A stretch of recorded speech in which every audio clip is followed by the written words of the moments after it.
Good morning all of you. हमारे YouTube channel geography junction पे आपका हार्दिक स्वागत है। आज हम बात करेंगे मुख्य रूप से जो ब्रंश क्या होते हैं, ब्रंश किस प्रकार से बनते हैं, ये अपन बात करेंगे। ब्रंश के प्रकार मुख्य रूप से कौन कौन से ब्रंश होते हैं जिनके अपन प्रकारों के बारे में बात करेंगे और किस प्रकार से उनके जो ब्रंश जो है उनके लिए कौन सा बल उत्तरदायी होता है। तो अपन सबसे पहले बात करते हैं जो ब्रंश को अपन क्या कहते हैं, दरार।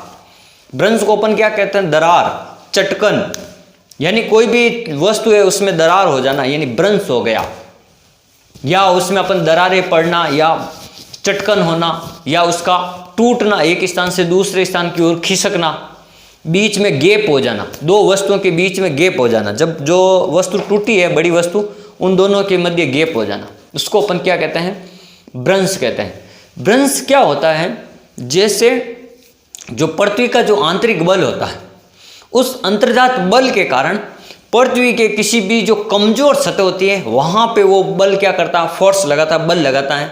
तो वहां से कोई भी भाग, जैसे ये भाग है, यहाँ पे बल लगा तो ये भाग इस प्रकार से दूर हो जाएगा, ये इस प्रकार से दूर हो जाएगा यहाँ से। तो यहाँ से जो गर्म लावा फिर निकलता है, या अपन कहते हैं जिससे पठार का निर्माण होता है ब्रंश से, क्योंकि दरार से जो लावा निकलेगा जिससे अपन दक्कन का पठार का निर्माण, बोलिविया के पठार का निर्माण, यानी कई ऐसे पठार है जिनका निर्माण लावा से निर्मित हुआ, कोलंबिया का पठार है। तो इस प्रकार अपन बता सकते हैं कि जो ब्रंश से किस प्रकार से जो बनते हैं या किस प्रकार से होता है। तो अपन बात करते हैं मुख्य रूप से ब्रंश एवं ब्रंश के प्रकार। दो अपसरित होने वाली सहवनीय तरंगों के संचलन से जब भूपटल के किसी भी भाग में तनाव पैदा हो जाता है, जैसे कोई भी पृथ्वी तल की सतह है, तो आपको पता है पृथ्वी तल की सतह के नीचे जो प्लेटें हैं, जैसे प्रशांत महासागरीय प्लेट है, जो महासागरीय प्लेट है, अफ्रीकन है, एशियन है, कैरेबियन है, दक्षिण अमेरिकन, उत्तरी अमेरिकन, अफ्रीकन। तो ये जो प्लेटें हैं ये हमेशा संचलन करती रहती है, इधर उधर खिसकती रहती है। जब अपन पढ़ते हैं कि सीमा परत में 200 से लेकर 200 के किलोमीटर के मध्य जब एक दुर्बल तरल मंडल आता है, जिसे अपन दुर्बलता मंडल कहते हैं, अर्ध तरल अवस्था में है, वहां जो इतनी गर्मी है, इतना अधिक तापमान है कि वहां पर सहवनीय तरंगों की उत्पत्ति होती है।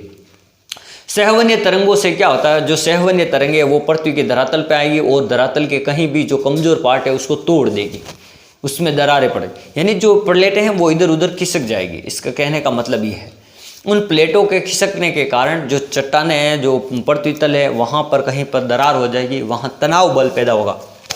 वह क्या होगा, तनाव। इस तनाव के कारण जब दो वस्तुएं एक दूसरे से या तो खिसकेगी या पास में आ जाएगी, या एक दूसरे के ऊपर चढ़ जाएगी, या अलग अलग प्रकार की स्थलाकृतियां बनाएगी, तो उसी को अपन क्या कहते हैं, ब्रंश के प्रकार कहते हैं। जैसे अपन देखो, अपसरित का मतलब होता है दूर जाना, दो प्लेटों का दूर जाना। अपसरित का मतलब क्या होता है, जैसे ये एक प्लेट है ए और ये एक प्लेट है बी, इन दोनों की दिशा इस प्रकार से हो गई दूर जाने की, तो इसको क्या कहते हैं अपन, यहाँ पे देखो, यहाँ पहले ये चिपका हुआ था, यहाँ पे दरार हो गई, यहाँ ए और बी में दरार हो गई, ए इधर जा रही है, बी इधर जा रही है, यानी अपसरण हो रहा है। तो इसके कारण जो प्लेटें दूर जाती हैं, जब भूपटल के किसी भाग में तनाव पैदा हो जाता है और उससे ब्रंश की उत्पत्ति होती है। उससे किसकी उत्पत्ति होती है, ब्रंश की उत्पत्ति होती है। और ब्रंश से चट्टानों में दरारें पड़ जाती हैं, अधिक चौड़ी दरारों को विभंग कहते हैं। क्या कहते हैं, विभंग या विशेष भंग कहते हैं। तो आपको ध्यान रखना है कि ब्रंश के कारण दरारों में क्या हो जाती है, चट्टानें हो जाती है, चट्टानों में दरारें पड़ जाती हैं, और उन्हें अगर अधिक चौड़ी दरार हो गई तो उससे अपन विभंग कहते हैं, विभंग। यानी फिर अपन बात करते हैं ब्रंश के प्रकार। मुख्य रूप से जो ब्रंश के प्रकार है, कुछ मैंने नाम लिखे, उनके बारे में समझते हैं। जैसे देखो, सामान्य ब्रंश, नॉर्मल ब्रंश, सामान्य ब्रंश।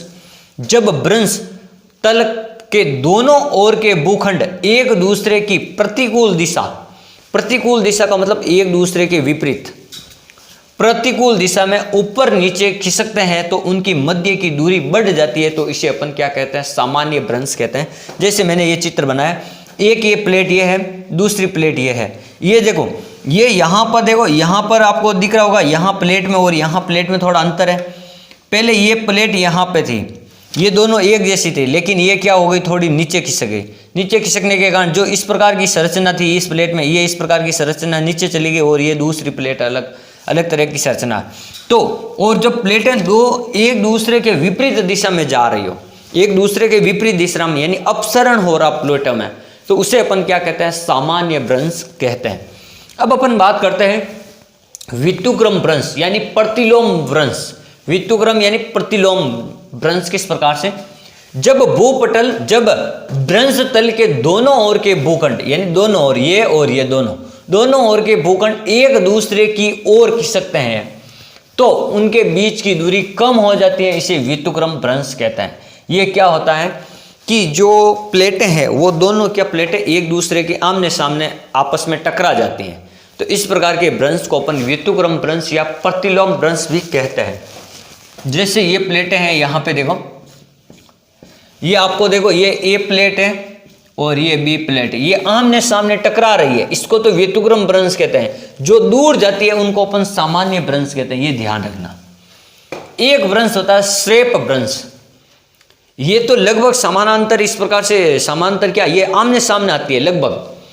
अब श्वेप भ्रंश में क्या होगा, देखो, जब भ्रंशित भूखंड एक दूसरे के ऊपर चढ़ जाए, ये ध्यान रखना, एक दूसरे के ऊपर चढ़ जाए, लेपित हो जाए, तो जिस भ्रंश की रचना होती है उसे अपन श्वेप या शेपित भ्रंश कहते हैं। जैसे देखो मैंने ये बनाया चित्र, देखो यहाँ की चट्टान की देखो संरचना अलग है, फिर यहाँ अलग है, फिर यहाँ अलग है, 3 प्रकार की चट्टान है, और ये 3 प्रकार की चट्टानें लगभग इसके ये ऊपर हो गई। ये आपकी जो अक्ष तल है, इस तल के ये वाली चट्टानें इसके ऊपर चढ़ गई, ये आपको दिख रहा होगा इस चित्र में, अलग अलग प्रकार की संरचना। तो इस प्रकार की अगर संरचना हो, एक प्लेट दूसरे प्लेट के ऊपर चढ़ जाए, तो उसको अपन क्या कहते हैं, भ्रंश तल कहते हैं। फिर अपन बात करते हैं सोपानी भ्रंश। देखो सोपानी भ्रंश क्या होता है, जब किसी भ्रंश के भूभाग में, जब किसी भूभाग में कई समानांतर भ्रंश इस प्रकार बन जाए कि कई भूभाग पतली पट्टियों में टूट जाए और उनके ढाल एक ही दिशा में रहे, तो उसे भ्रंश को अपन क्या कहते हैं, यानी वो जो भ्रंश बनेगा सीढ़ी नुमा, उस भ्रंश को अपन क्या कहते हैं, सोपानी भ्रंश कहते हैं। जैसे अपन बात करेंगे कोई एक चट्टान की, जैसे मैं यहाँ पे एक चट्टान बना देता हूँ,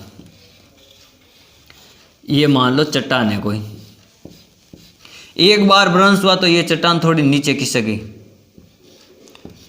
जैसे इस प्रकार से, फिर दूसरी बार भ्रंश हुआ तो ये चट्टान इस प्रकार से नीचे खिसक गई, फिर और भ्रंश हुआ तो ये इस प्रकार से नीचे खिसक गई चट्टान।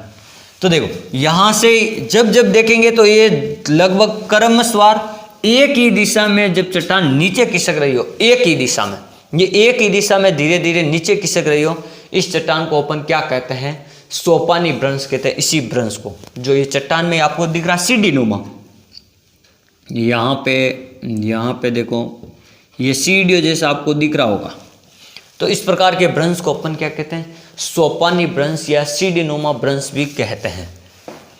फिर अपन एक और भ्रंश की बात करते हैं, पार्श्वीय या नति लंबी सर्पण भ्रंश। पार्श्वीय या नति लंबी सर्पण भ्रंश क्या होता है, देखो जिस भ्रंश में गति मुख्य रूप से क्षैतिज दिशा में होती हो उसे पार्श्वीय भ्रंश कहते हैं। इस भ्रंश में कगार नहीं बनते हैं तथा ऊंचाई कम होती है।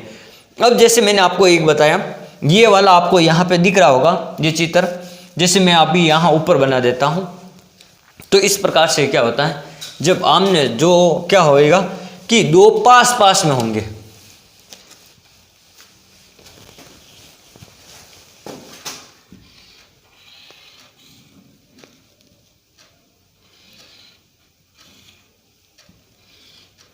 ये, और इनकी दिशा एक इधर जा रहा है और ये इधर जा रहा है।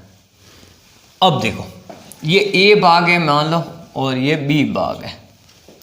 इस प्रकार का भ्रंश हो जो समानांतर होगा लेकिन एक दूसरे के विपरीत दिशा में जाएगा, तो इस प्रकार के भ्रंश को अपन क्या कहेंगे, पार्श्वीय या नति लंबी सर्पण भ्रंश। ये न एक दूसरे के ऊपर चढ़ रहा है, न एक दूसरे के समानांतर, एक दूसरे के वो विपरीत जा रहा है, न एक दूसरे की वो किसी भी तरह का ऊंचाई में सीढ़ी नुमा जैसा नहीं लग रहा है। तो इस प्रकार जो भ्रंश बनेगा एक ही दिशा में, ये इस प्रकार के भ्रंश को अपन क्या कहते हैं, सोपानी भ्रंश। इसको कहते हैं पार्श्वीय या नति लंबी भ्रंश। जैसे आपको चित्र में मैंने धीरे से बताया था, पहला भ्रंश देखो इस प्रकार से, दो विपरीत दिशा में लेकिन समानांतर धीरे धीरे खिसक रहे हैं, एक दूसरे के विपरीत जा रहे हैं, एक दूसरे के विपरीत जा रहे हैं, समानांतर नहीं, एक दूसरे के विपरीत जा रहे हैं। और व्युत्क्रम में दोनों प्लेटें एक दूसरे के आमने सामने टकरा रही हैं। तीसरे में एक दूसरे के ऊपर चढ़ गई, प्लेट क्या होगी, एक दूसरे के ऊपर चढ़ जाएगी। चौथे में सोपानी भ्रंश में वो धीरे धीरे एक ही दिशा में एक बार अब प्लेट नीचे खिसकेगी, फिर दूसरी बार और नीचे खिसकेगी, एक ही दिशा में लगभग धीरे धीरे ये सीढ़ी नुमा जैसी चट्टानों की जो संरचना बनती है, इसको अपन क्या कहते हैं, सोपानी भ्रंश कहते हैं। फिर एक लास्ट हो गया पार्श्वीय या नति लंबी सर्पण भ्रंश। ये देखो, जब चट्टान अगर समानांतर रूप से हो और एक दूसरे के आमने सामने से गुजर रही हो और एक दूसरे को किसी प्रकार की क्षति नहीं पहुंचा रही हो, उनके कगारों की ऊंचाई बिल्कुल कम हो, तो इस प्रकार से जो भ्रंश बनेंगे ना, उनको कहेंगे पार्श्वीय या नति लंबी। इनकी ऊंचाई में बराबर, ये ऊंचाई में बराबर ही है लेकिन इधर उधर जाएंगे, समानांतर रूप से इधर उधर जाएंगे, कहीं ऊंचाई में अंतर नहीं आएगा। कगारों की ऊंचाई लगभग बराबर होगी, छोटी होगी यानी ऊंचाई कम होगी। इस प्रकार को अपन क्या कहते हैं, पार्श्वीय या नति लंबी। तो आज हमने पढ़ा कि भ्रंश और भ्रंश के प्रकार जो मुख्य रूप से किस प्रकार से, तो यानी जो भ्रंश होता है मुख्य रूप से किसी भी एक चट्टान में अगर आंतरिक बल के कारण या बाह्य बल के कारण अगर उस भूपटल में अगर तनाव उत्पन्न हो जाए और वो प्लेट एक दूसरे से दूर खिसक जाए, एक दूसरे के आमने सामने हो जाए, एक दूसरे के ऊपर चढ़ जाए या एक ही दिशा में धीरे धीरे सेपित हो जाए, इस प्रकार के भ्रंशों को अपन क्या कहते हैं, भ्रंश कहते हैं। इस प्रकार के जो भ्रंश के प्रकार हैं वो अलग अलग प्रकार आपको मैंने बता दिए। Thank you.